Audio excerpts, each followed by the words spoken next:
Temos agora um convidado muito especial. Ele é o palestrante mais requisitado do Brasil atualmente. Historiador e professor da Unicamp. Participa em programas de rádio e televisão nas principais emissoras do país. Com vocês agora, professor Leandro Carnal.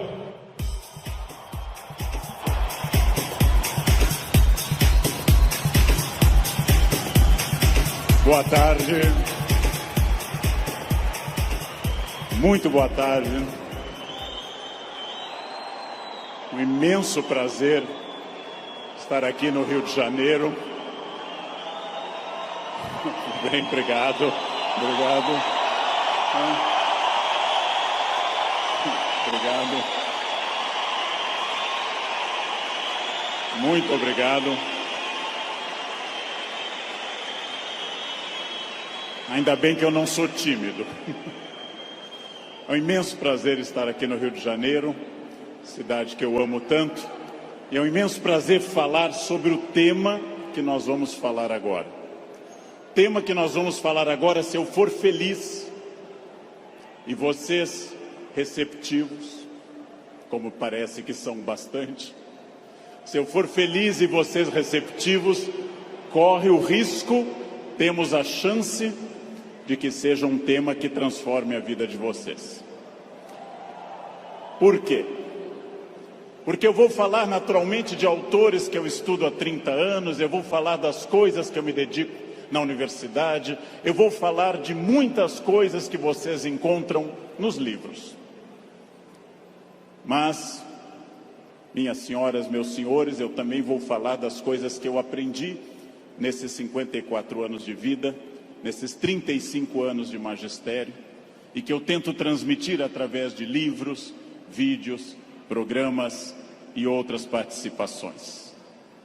Então, em primeiro lugar, vamos pensar numa pergunta que parece uma pergunta estranha, mas é de longe a pergunta mais importante. Por quê? Porque, obviamente, se num domingo à tarde eu tenho diante de mim esse imenso auditório, se num domingo à tarde eu tenho tanta gente que está aqui, é porque vocês estão dando uma resposta a essa pergunta. Vocês querem ser felizes.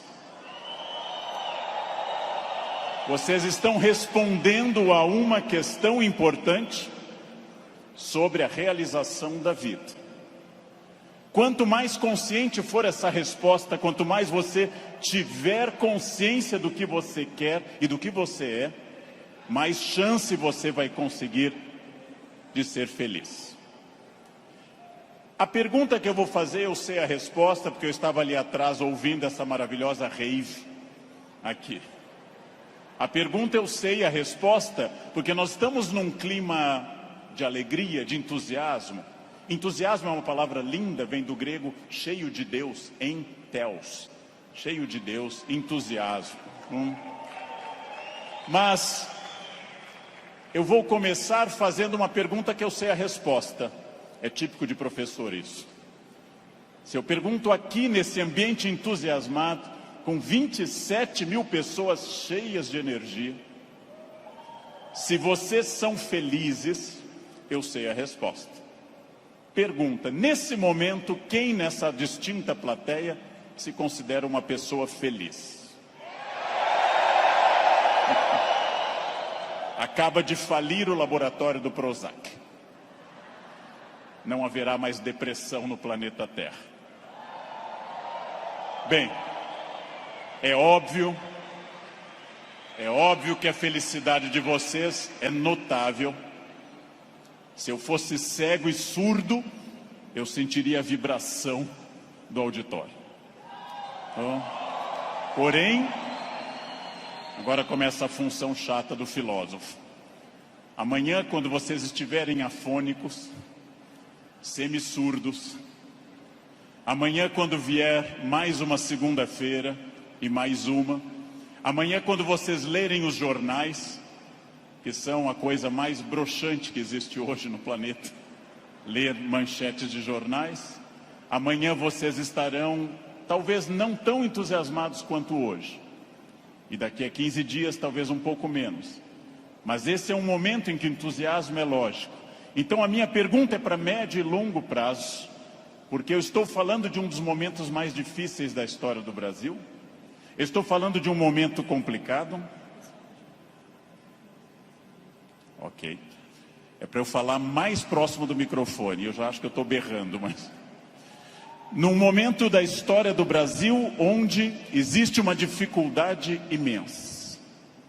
Eu não vou citar o nome dessas pessoas, porque dizem que o simples nome atrai energia negativa para o ambiente. Vamos chamá-los de Voldemort 1, Voldemort 2. Bem, muito difícil que eu consiga pensar, porque da mesma forma que nós temos um momento político difícil, nós temos um isolamento enorme neste país, e as pessoas quase todas estão fechadas sobre seus aparelhos, estão fechadas sobre aquilo que estão lendo e vendo, estão mais olhando suas telas do que outras pessoas. Há um individualismo enorme, crescente, há um individualismo que nos domina nesse momento, sem sombra de dúvida. E eu vou traduzir esse individualismo nessa piada. Um homem tenta advertir uma senhora que se encontra em rumo de colisão e grita o núcleo duro da mensagem, vaca, porque ele não tem tempo para elaborar uma frase, ele não tem tempo para dizer, cuidado, ó senhora, haverá um choque. Então ele grita apenas vaca, e ela que não olha para o rosto dele, e ela que não vê que o rosto dele é de preocupação e não de insulto, ela se vira e insinua que o casamento dele é uma sociedade aberta e não fechada. Bem,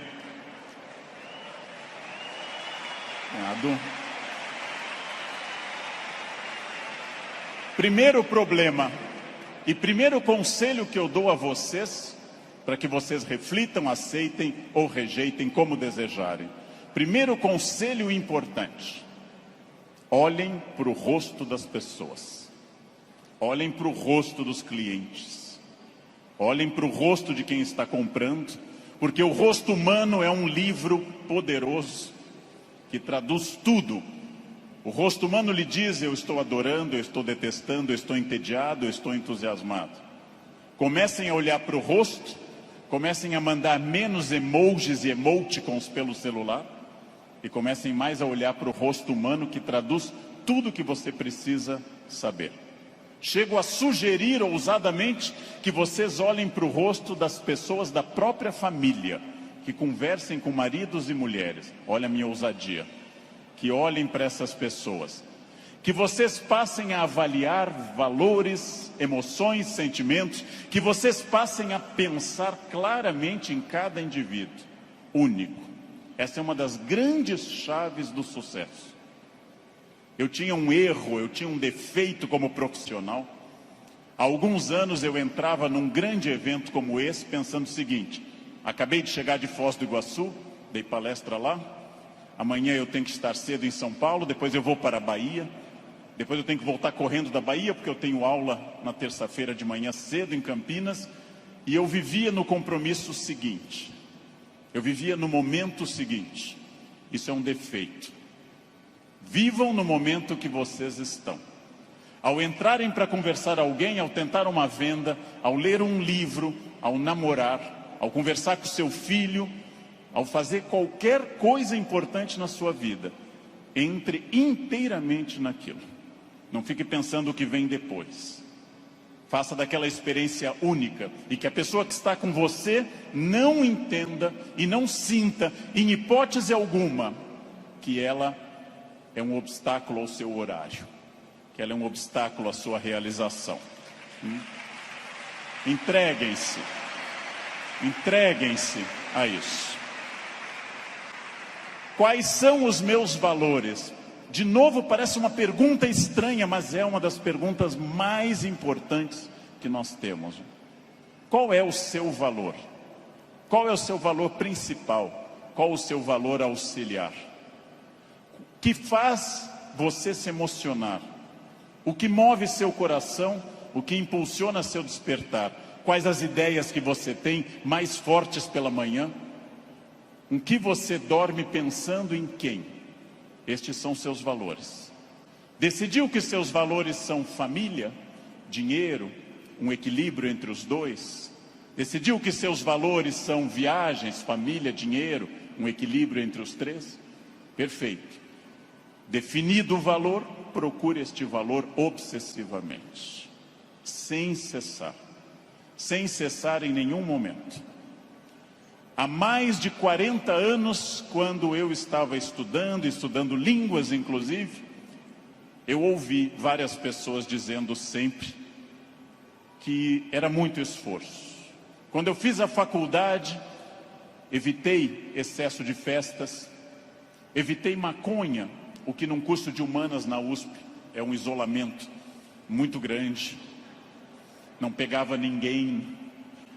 Evitei coisas, foquei no que eu queria. Eu estou aqui para estudar. Eu estou aqui para estudar muito. Depois continuei estudando e fiz mestrado e doutorado, fui morar fora, aprendi línguas e sempre mirando no meu valor. Meu valor é ser um profissional de excelência. E não apenas excelência média, de grande excelência. Então, eu mirei desde o início, gente. Eu mirei na ideia que eu quero ser Alexandre o Grande, não Alexandre o Médio, nem o Pequeno. Não quero ser médio, não quero ser a pessoa legalzinha. Por incrível que pareça, e até vaidoso que possa parecer a vocês, mas isso foi um lema de vida, desde muito cedo eu disse, eu quero ser, se não o melhor, um dos melhores professores do Brasil. Um valor alto, vaidoso. Só que eu aprendi que mirando alto, às vezes a gente consegue um pouco menos. Se você mirar baixo, você consegue ainda menos. Mire alto. Não tente ser o melhor vendedor do condomínio, é muito pouco. Não tente ser a melhor pessoa da rua, é muito pouco. Mirem alto. Mirem alto e busquem isso. Eu quero ser o melhor vendedor do Brasil. Simplesmente isso. Se alguém acha que não pode, ache os instrumentos para poder. E aí um outro conselho importante. Querem saber quando está dando certo? Querem saber quando o projeto de vida de vocês acertou no valor? São aqueles semi-amigos. Semi-amigo é o inimigo que lhe abraça. Chegam a você e lhe dizem, você tem sorte, né? Nossa, você tem muita sorte. Prestem atenção nessa frase que o tio Leandro vai dizer. Sorte é o nome que o vagabundo dá ao esforço que ele não faz. Então, sorte existe, sim. Eu não controlo tudo. Eu não sou Deus, eu não controlo tudo. Por vezes eu estou em Congonhas, o avião tenta aterrissar e arremete. É para testar a força do esfíncter de vocês. Eu não controlo tudo, mas aquilo que eu controlo, e é bastante, eu sou sócio majoritário da minha existência, e para isso eu preciso de equilíbrio. Equilíbrio é fácil perceber quando está faltando. Se vocês não trabalharem, perderão a família. Se vocês só trabalharem, perderão a família também. Equilíbrio é um diálogo constante. Estou cuidando do meu corpo é funcional, o corpo tem que ser funcional. Eu tenho que sair do sofá sem auxílio de muitas pessoas. Eu tenho que ser capaz de subir uma escada sem tenda de oxigênio. O corpo tem que ser funcional até a idade que ele é funcional. Ou seja, equilíbrio é aquilo que nós estamos em plena crise. Estamos em plena crise. Só que há pessoas neste ano de crise que perderam, outras se mantiveram e outras prosperaram. Então não é a crise que faz diferença, é a sua reação diante dela. A crise veio para todos os 206 milhões de brasileiros. Há pessoas que afundaram, há pessoas que mantiveram o que tinham e há pessoas que hoje estão melhores do que estavam há algum tempo. É claro que hoje, no momento da crise, eu vou dar uma pista histórica importante. O que é crise? É quando eu tenho muitas perspectivas diante de mim. Só que a crise é aquilo que separa o amador do profissional. Todo mundo sabe dirigir numa boa estrada em dia de sol. Pouquíssimas pessoas sabem dirigir numa estrada com chuva à noite esburacada. A crise separa quem é bom de quem é ruim, o amador do profissional, de quem veio ao mundo a trabalho ou a passeio. Todo mundo sabe, em situação sem estresse, ser calmo. Poucas pessoas são calmas em situação de estresse. Todo professor é ótimo se a turma for ótima. Poucos professores são bons quando a turma é resistente. Todo mundo pode vender para o cliente fácil. Pouca gente pode vender para o cliente difícil. É o cliente difícil que separa o amador do profissional. O outro não precisa. Importante. Crises passam sempre, sem exceção. Toda crise passa. E aqui já vem a pergunta: onde você quer estar quando essa crise passar? Com quem? Onde você quer estar quando essa crise passar? Eu quero fazer muitas perguntas importantes para nós. Vamos agora testar uma questão importante. Quase todo mundo no Brasil está pessimista. Há um pessimismo dominante. Ótimo. Mais fácil ainda de trabalhar. Por quê? Vamos testar a idade de vocês. Quem lembra dessa personagem, provavelmente tem curso de datilografia. Quem lembra dessa personagem fez prova com um mimeógrafo. Provavelmente teve Orkut. Quem lembra dessa personagem é uma pessoa experiente. Essa hiena, um desenho animado da década de 60 e 70, a hiena Hard ficava dizendo: ó vida, ó céus, ó azar. Ela era pessimista, porém tudo o que a hiena dizia que podia dar errado, dava. Ela era pessimista, mas ela acertava. Por isso que eu quero dizer a vocês que o pessimismo pode ter alguns valores. Ele nos dá uma amostra dos riscos. É importante ter um pessimista na equipe, mas no máximo um, apenas um, que é o que uma equipe tolera.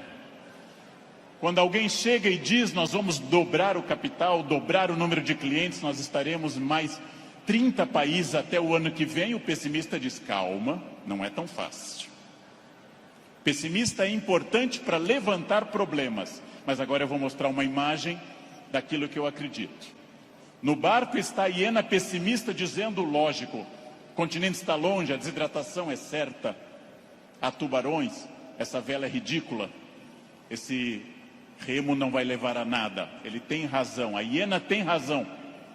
Mas observem uma coisa: o pessimista faz um bom quadro dos problemas, mas não está fazendo, para dizer uma coisa elegante para uma plateia distinta, não está fazendo sêmen algum para mudar isso. Não dá para ser mais direto que isso à tarde. Não? Bem,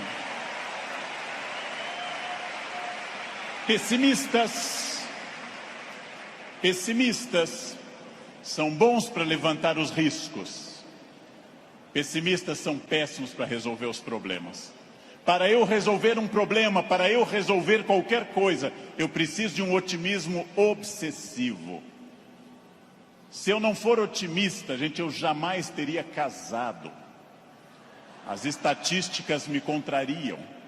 Casamento é submarino, pode flutuar, mas foi feito para afundar. Foi feito para afundar. Se eu não fosse tomado de um otimismo obsessivo e doentio, eu não teria filhos, porque é um investimento de retorno muito ruim. Filhos nunca amortizam o que você investe neles. Com filhos você nunca chega ao topo. Pelo contrário, você vai investir centenas de milhares de reais e vai ouvir a frase: eu te odeio. Filho não vale a pena. Casar não vale a pena.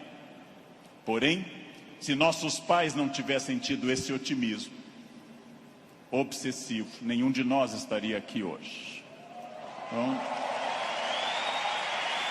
Então, mais uma vez, um conselho forte.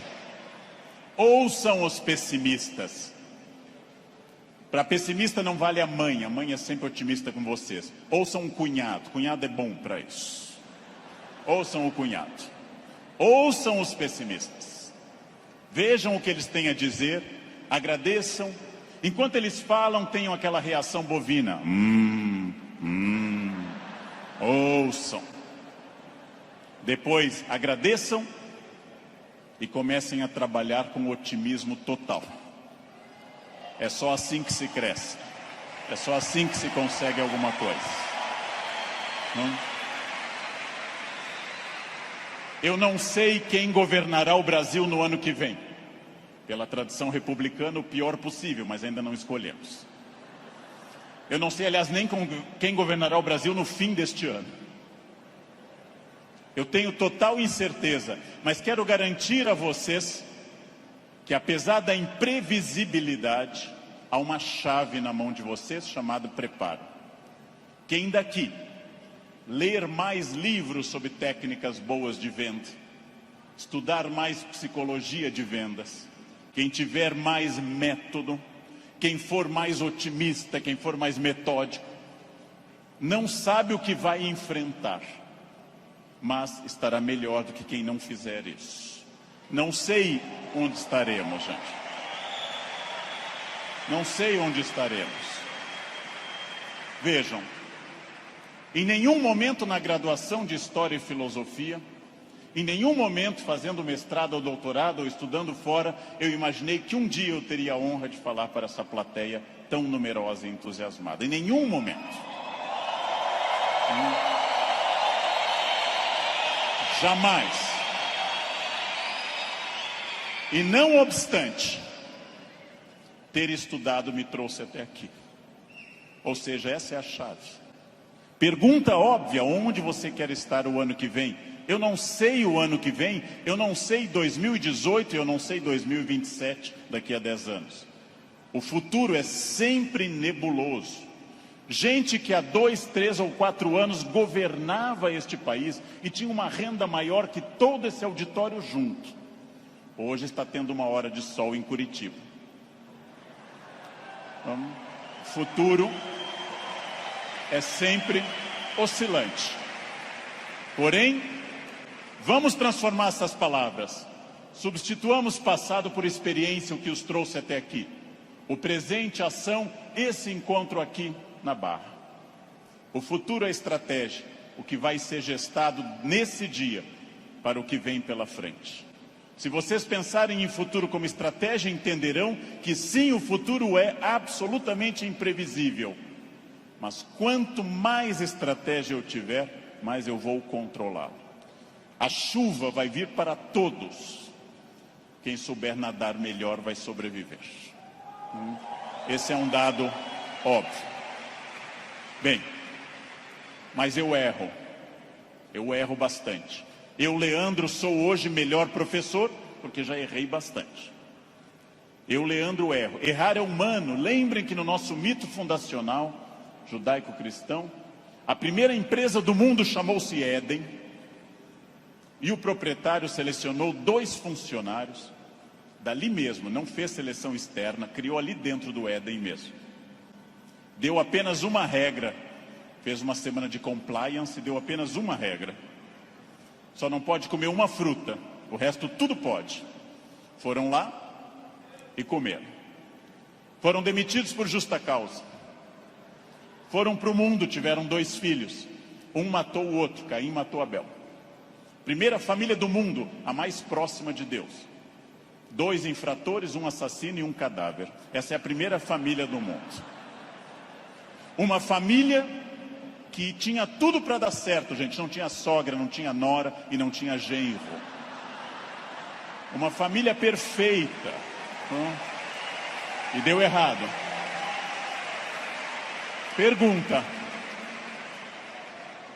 Nós somos filhos deles. Errar é humano. Significa que todos que estão aqui, com exceção dos mentirosos, já erraram.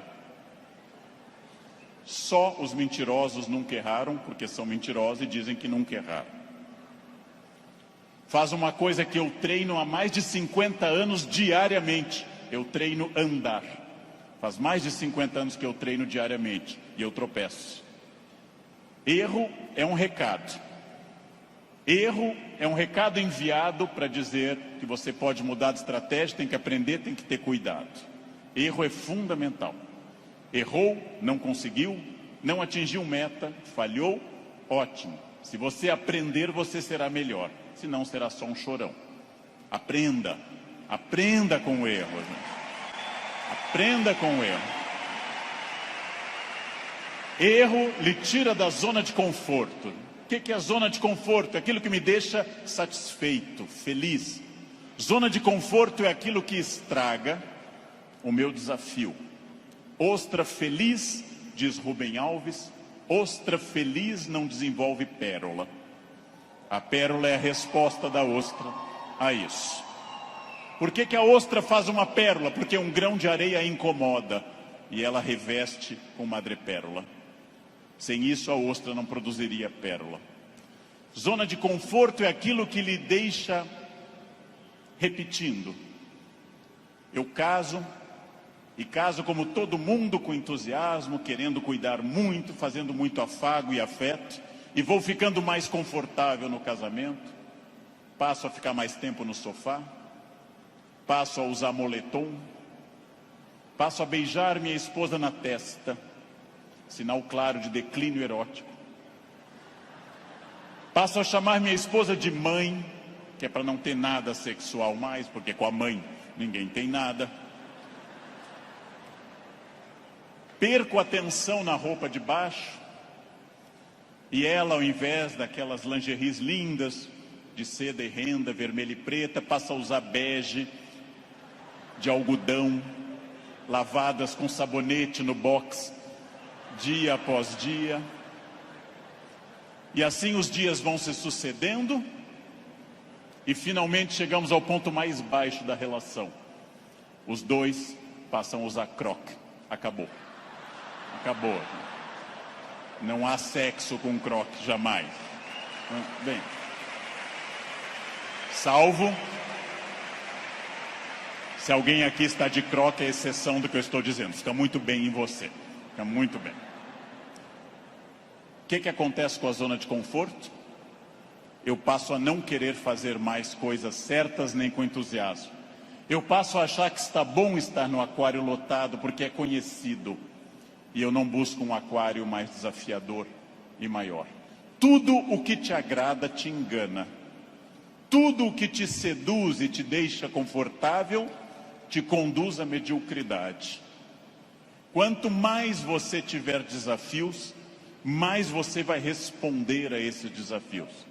Zona de conforto é muito curiosa, porque ela significa o fim da luta.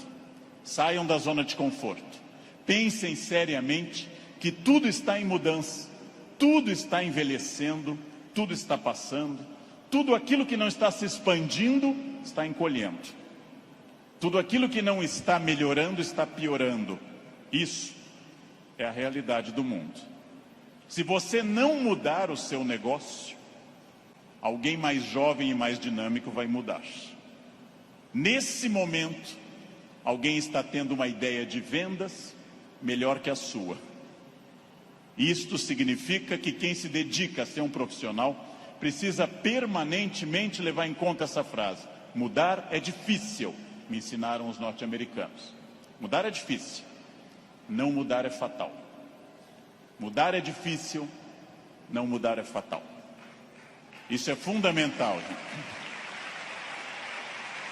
Tem duas opções: enfrentar a mudança, enfrentar o desafio e pensar: esse ano eu consegui isso, que bom, e agora? Ah, mas eu já falo inglês. Ótimo. Qual o passo seguinte? Eu já consegui a minha casa, perfeito. Era esse o seu objetivo material? Qual é o passo seguinte nos outros objetivos? Não mudar é fatal. Protagonismo é quando eu entendo que a minha vida não mudou por causa dos astros. Não mudou porque Mercúrio estava retrógrado. Não mudou porque Saturno está sob meu signo. Mudou porque eu agi. Mudou porque eu fiz alguma coisa. Protagonismo é isso. Não é fácil tomar essa decisão. Não é fácil olhar além do horizonte e perder essa ação reativa de quem simplesmente acha está faltando isso, está faltando aquilo. Não é fácil. Não é fácil essa transformação. A visão além do horizonte pressupõe racionalidade, pressupõe previsão. E eu venho de um país que eu amo tanto, este Brasil, apaixonadamente, um país que não gosta de ser estratégico. Todos os dias eu pego avião, gente, todos os dias, como hoje de manhã, como agora à tarde. Todos os dias eu enfrento raios-x e pessoas que passam, aí tem o celular no bolso e voltam. E eu atrás dessa pessoa envelhecendo. E a pessoa passa de novo, as moedas e volta. Ah, a botinha cafona com taxinhas, volta. Depois de 10 vezes a pessoa passa, sem nenhuma estratégia. Chega à porta do Finger, a funcionária pede documento e começa a procurar na bolsa ou na mochila o documento. Naquele momento, o meu já está em ângulo para mostrar para o funcionário. Essa pessoa acha o documento, entra no avião, vai até a metade e aí olha o seu ticket, 2A, e começa a voltar, contrariando a piracema que está indo para o fundo do avião. Estratégia é a capacidade de se antecipar à necessidade.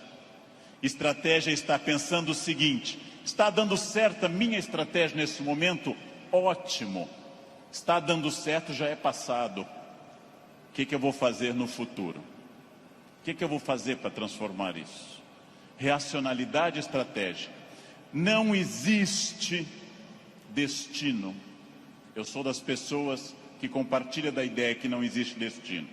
Existem acidentes para todos. O que eu faço com esse acidente me define. Ah, Leandro, você fala bem porque você é de aquário. Eu sou de aquário. Aquário é ar. Pessoas de ar falam bastante. Gêmeos também. Ah, você é muito ciumenta, mulher, porque você é de escorpião. Escorpião é tomado pelos ciúmes. Mas que marido exemplar? É câncer. Câncer é água. Chora até a inauguração do supermercado. Mas que chefe autoritário? Áries. Ele é de Áries. É muito autoritário. Que secretária organizada? Virgem. Virginianos têm toque com ordem. Muito bem. Isso é pensamento mágico.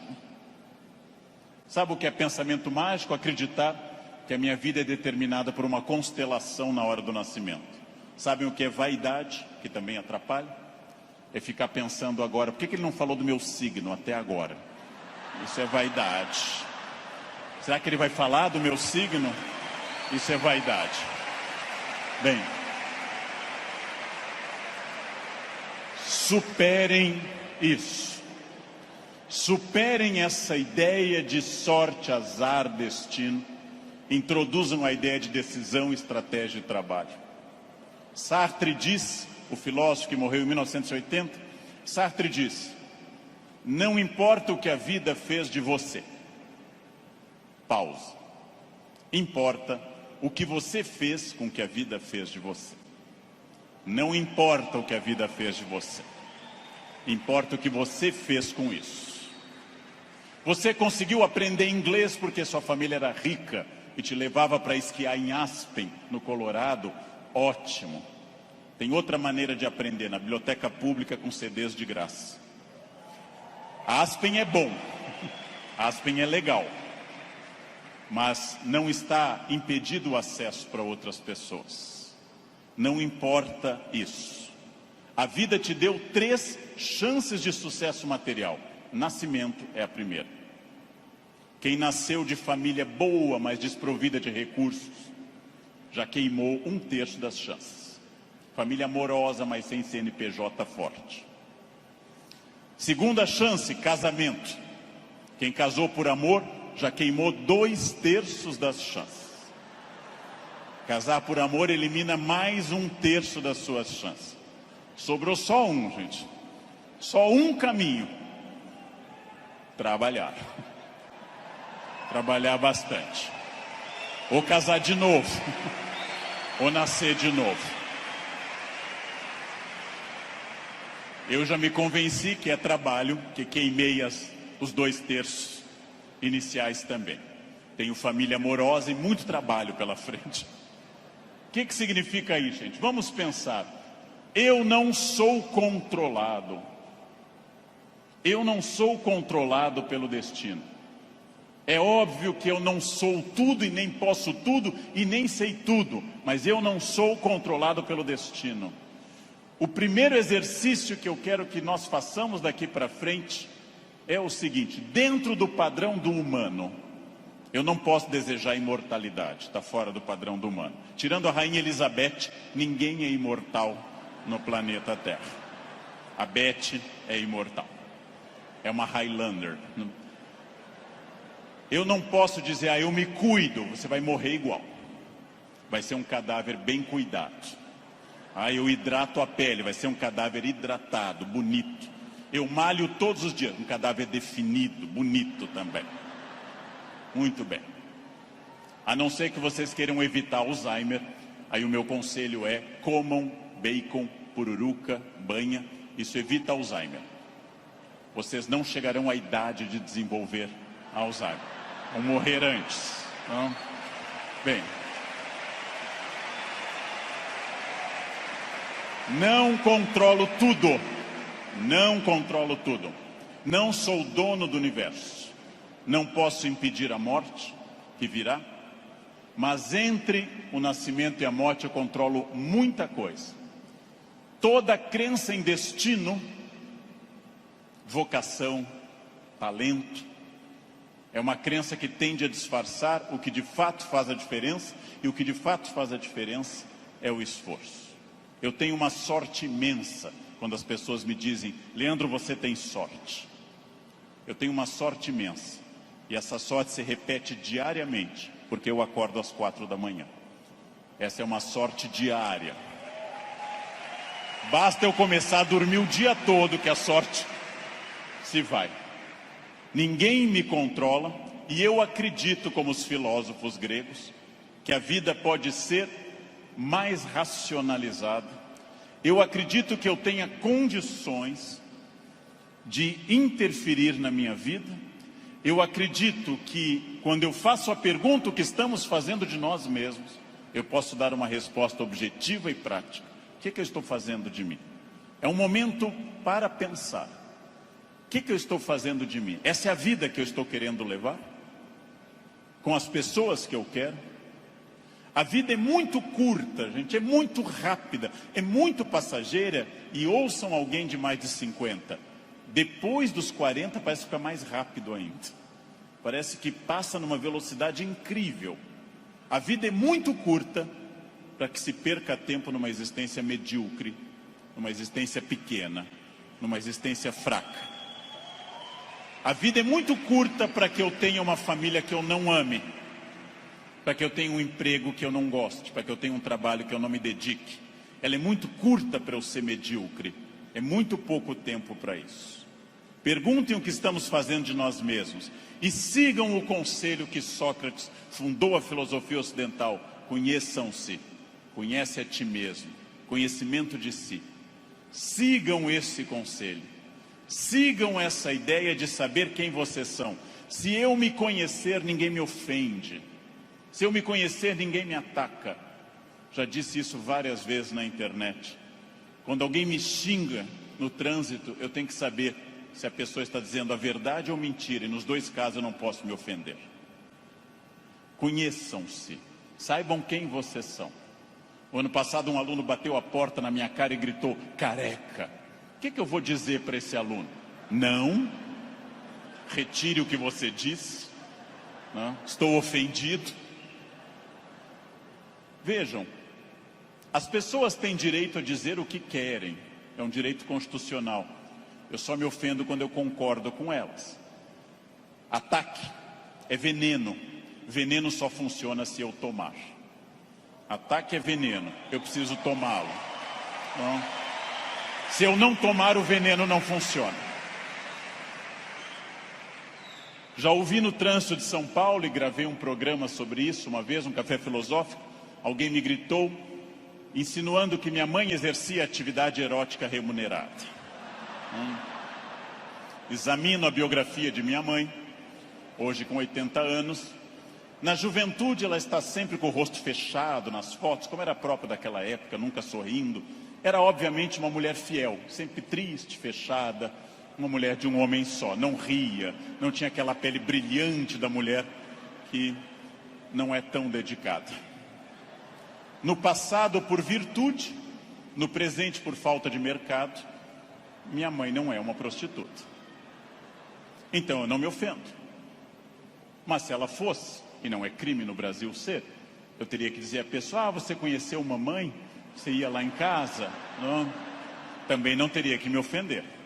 Segundo xingamento mais comum e mais estranho, diz respeito à orientação sexual, que é mais estranho ainda, já que orientação sexual não é xingamento, mas é uma característica de cada pessoa. Alguém insinua que eu seja de uma orientação sexual específica. Eu observo e penso, tenho 54 anos, é uma idade boa para você já saber seus orifícios preferidos. É uma idade que, grosso modo, você já sabe mais ou menos o que você gosta. E não haveria problema nenhum em gostar de outra coisa. Então eu digo, você está enganado. Seguindo o velho conselho do Rio Grande do Sul, onde eu nasci, por onde sai o feijão, não entra a mandioca. Bem, mas e se fosse? E se fosse, sem problema algum, eu diria a essa pessoa também, você me conhece? Eu não lembro do seu rosto, mas eu olho sempre o travesseiro, quer dizer, eu não vejo, estou sempre na fronha, eu não lembro bem do seu rosto. Sem problema também.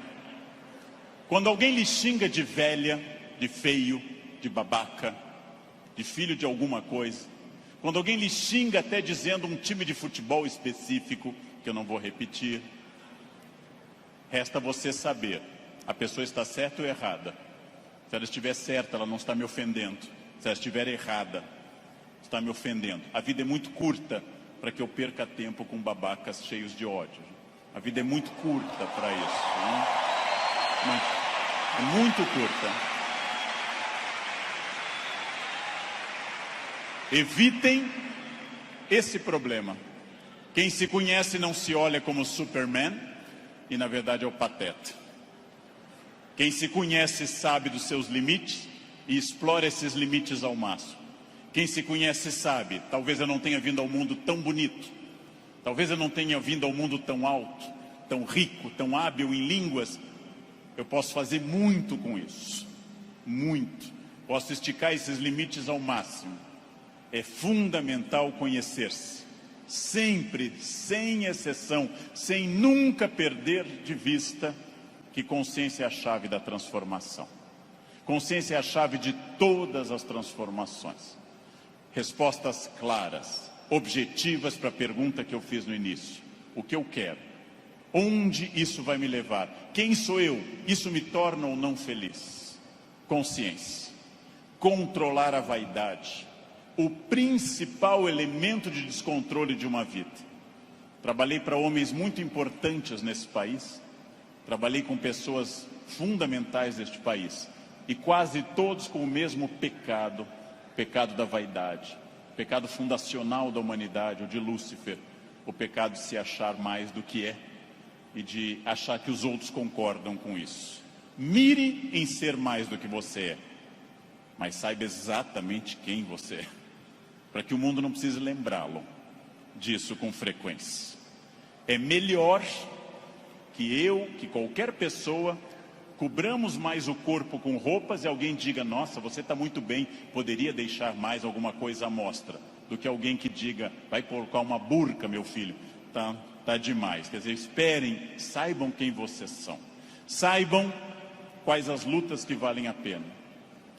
Por quê? Porque a vida oferece algumas lutas muito boas. Família é uma delas. Luta contra o racismo é uma luta muito boa. dedico parte da minha vida a isso. Luta contra a violência sobre as crianças, luta contra a pedofilia, é muito boa. Essas lutas são boas, merecem toda a nossa energia, merecem todo o nosso empenho, talvez até a vida. As outras, não. Não. Escolham a luta, gente. Escolham as lutas. Não é boa luta o trânsito. Não é boa luta. É ridículo brigar no trânsito.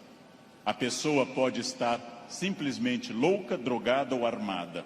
Não lutem no trânsito. Não percam um projeto de vida por causa de um louco.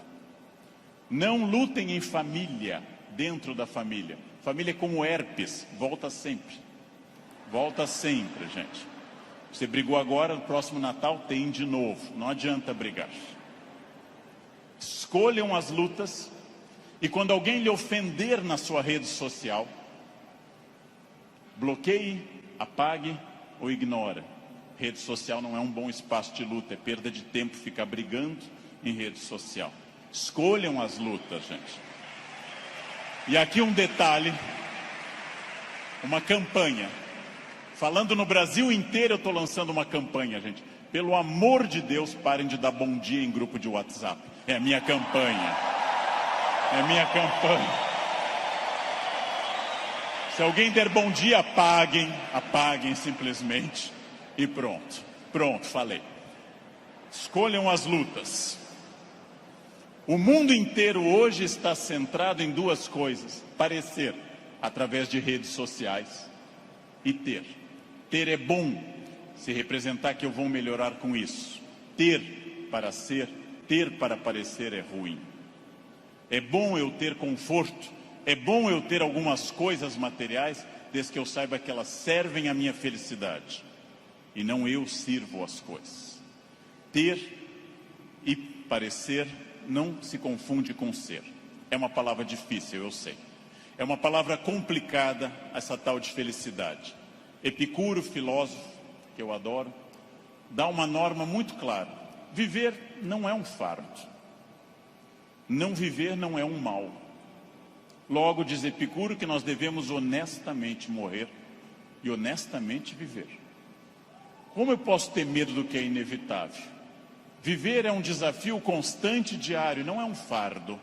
Não posso acordar como um condenado, não é um fardo, é bom. E também honestamente aceitar essas coisas. Muito importante, contido nessa imagem de uma escultora norte-americana, Bobby Carlyle, que eu adoro. Essa estátua chama Self-Made Man. Mostra com o talento da escultora, em bronze, uma figura de um homem esculpindo-se. É uma metáfora excelente para todos nós. Eu estou parcialmente pronto, mas eu não sou perfeito. Perfeito quer dizer em latim feito até o fim. Perfectum, feito até o fim. Eu não sou perfeito. Eu sou perfectível. Eu estou em processo de transformação. Eu sou uma pessoa crescendo a cada instante. Eu tenho partes completamente prontas, outras que precisam de melhoras e outras que precisam ser criadas. Eu não estarei pronto até o fim. O jogo termina apenas no fim. Construir-se. Qual é a parte que me falta? Qual é a parte que eu preciso melhorar? Qual é a parte que eu tenho que transformar? Talvez eu seja muito bom quanto a horários, quanto a sair da cama, mas eu sou bom quanto a resiliência, ou seja, enfrentar as pequenas crises cotidianas. Eu sou bom com resiliência e com horários, mas sou muito irritadiço.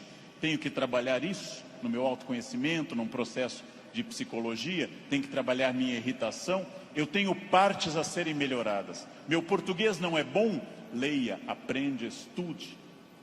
Eu tenho partes a serem melhoradas. É isso que nós chamamos de construir-se, fazer-se, tornar-se melhor. Não acreditar naquela síndrome de Gabriela, cravo e canela. Eu nasci assim, eu sou sempre assim. Gabriela, não existe isso. Não existe nada que eu não possa transformar dentro do padrão do humano. Construir-se, fazer algo novo, fazer uma ideia nova, interferir no meu corpo, na minha renda, na minha família. Freud morreu em Londres fazendo essa pergunta nos seus 2 últimos anos de vida, 1938 e 39. O que as pessoas buscam tanto a infelicidade e quando encontram, ficam admiradas como se fosse uma coisa surpreendente? Por que as pessoas mantêm uma família difícil, em ambiente difícil? Por que fazem programas ruins, estressantes? Porque ano após ano repetem o mesmo erro.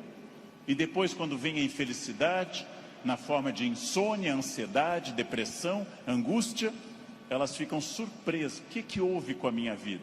Houve o que você fez. Houve o fruto do seu projeto. Houve a sua ação, houve a sua mão neste cinzel. Trabalhem. Uns têm que trabalhar mais.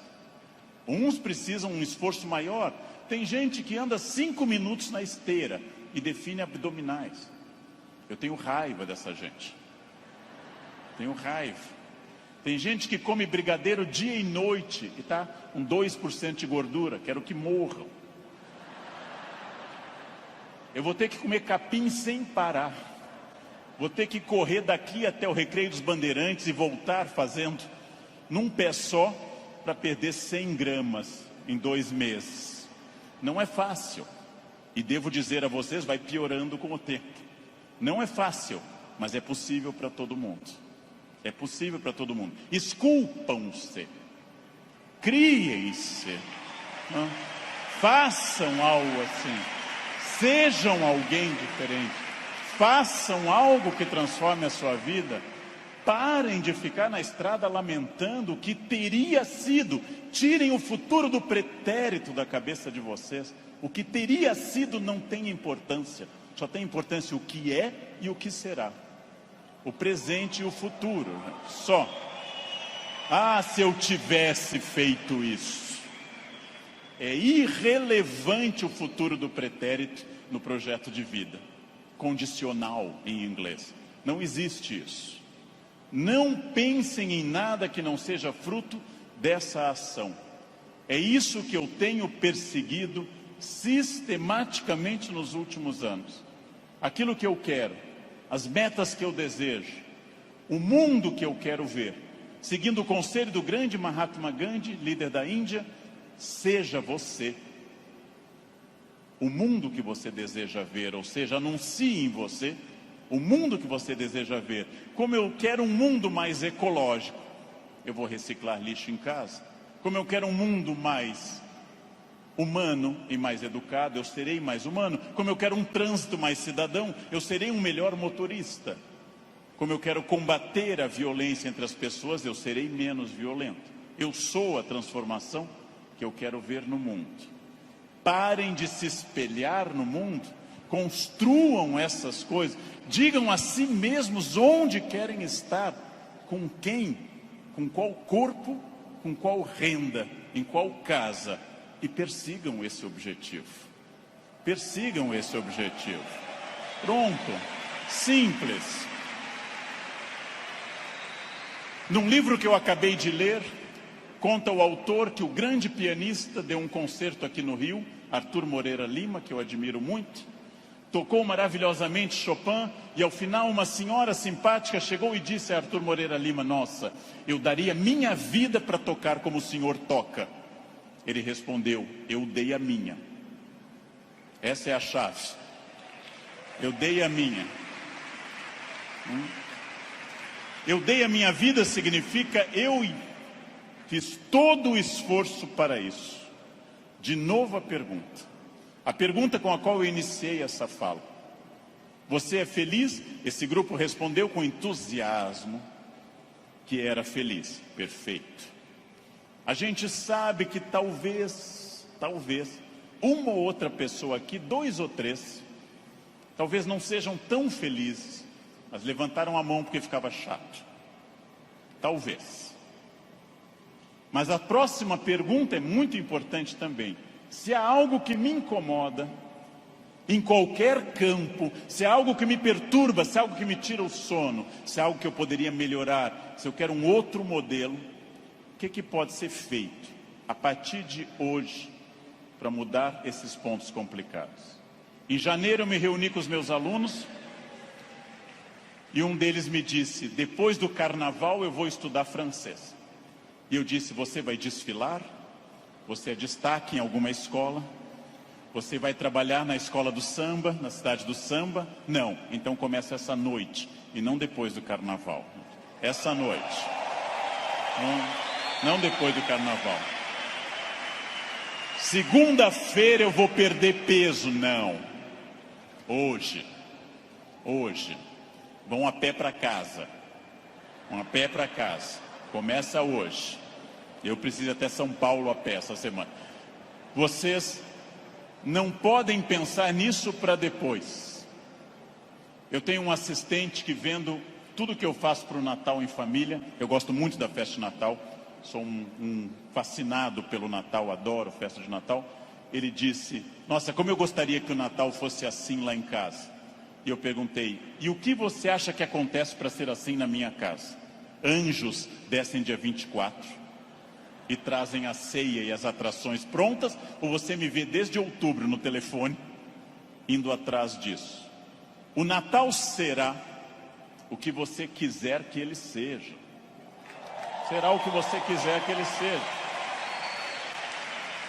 Se o seu Natal é depressivo, se o seu Natal é aquele que toca Jingle Bells e você chora, se o seu Natal é depressivo, é uma escolha sua, respeitável. Você gosta de Natal assim. Se o seu Natal é alegre, é uma escolha sua. Isto vale para tudo que vocês decidirem. O que pode ser feito para mudar os pontos complicados? Onde eu posso transformar quem eu quero ser daqui para frente? Eu digo isso sabendo que é fácil dizer e é complicado fazer. E o que eu ganho se eu for estratégico, consciente? O que eu ganho se eu tiver autoconhecimento? Estou recapitulando o que eu falei. E o que eu ganho se eu fizer as perguntas certas e me esforçar para atingir esse objetivo? A resposta disso é óbvia, é a vida plena. O que é uma vida plena? É a vida que eu controlo de acordo com a minha felicidade. Pessoas não plenas são aquelas que dizem que são levadas. Não dei sorte. Tentei, mas foi assim. Minha família não é uma família de sucesso. Eu tentei, mas não era o que eu queria. Não, você não tentou suficientemente. Acontece que, para conduzir a uma conclusão, tem uma coisa terrível. O fracasso é uma das coisas mais confortáveis que a espécie humana inventou. O fracasso é agradável, me tira toda a responsabilidade. Não dei certo, fui à falência, adquiri um vício, eu bebo até cair. O fracasso é super confortável, porque ele me faz parar de lutar. No momento que eu paro de lutar, eu me sinto tranquilo. O fracasso é um quarto confortável, o sucesso é um quarto desafiador. O fracasso é uma coisa que agrada a maioria das pessoas, por incrível que pareça. Por isso tanta gente gosta do fracasso. Por isso tanta gente fica no fracasso. Por isso que tanta gente leva um casamento ruim 30 anos. Fica num emprego ruim 30 anos. Não faz uma coisa certa uma década inteira e pensando, não deu. Porque isso é confortável. É confortável. E aí volto à pergunta que eu fiz aos senhores desde o início. Volto a essa pergunta fundamental. De fato, o que eu quero? Quem eu sou? Onde eu quero chegar? Com quem eu quero chegar? Quais são meus objetivos? Se eu tiver consciência profunda, eu transformo por completo. Então, a primeira pergunta vocês já deram a resposta. E deram a resposta antes de ouvir o que eu tinha para falar. Todos aqui são felizes. Ótimo. Perfeito. A segunda pergunta é mais complicada. É a pergunta para deixar para vocês pensando nessa linda tarde de domingo. Quem daqui quer, nos próximos 10, 20 ou 30 anos, quem daqui quer continuar sendo feliz, com êxito e feliz? Bem, melhor ainda, eu também. Melhor ainda, agora vai começar o primeiro dia do resto da vida de vocês. Agora começa a parte mais importante. Esqueçam o que passou. Esqueçam o passado. Esqueçam tudo que veio até aqui. Reinvente-se. Reconstrua. Faça dessa vida um espaço completamente diferente. Fácil. Sua vida vai continuar sendo muito feliz. Não se acostume ao fracasso. Acostume-se à felicidade. Desafiem-se. Sejam melhores. A vida só vale a pena se ela for intensamente vivida, intensamente aproveitada dentro desses objetivos. Por que que eu sei isso? Porque é o que eu faço aqui hoje, inclusive. Então, muito obrigado pela atenção de vocês. Muito obrigado. Obrigado. Muito obrigado.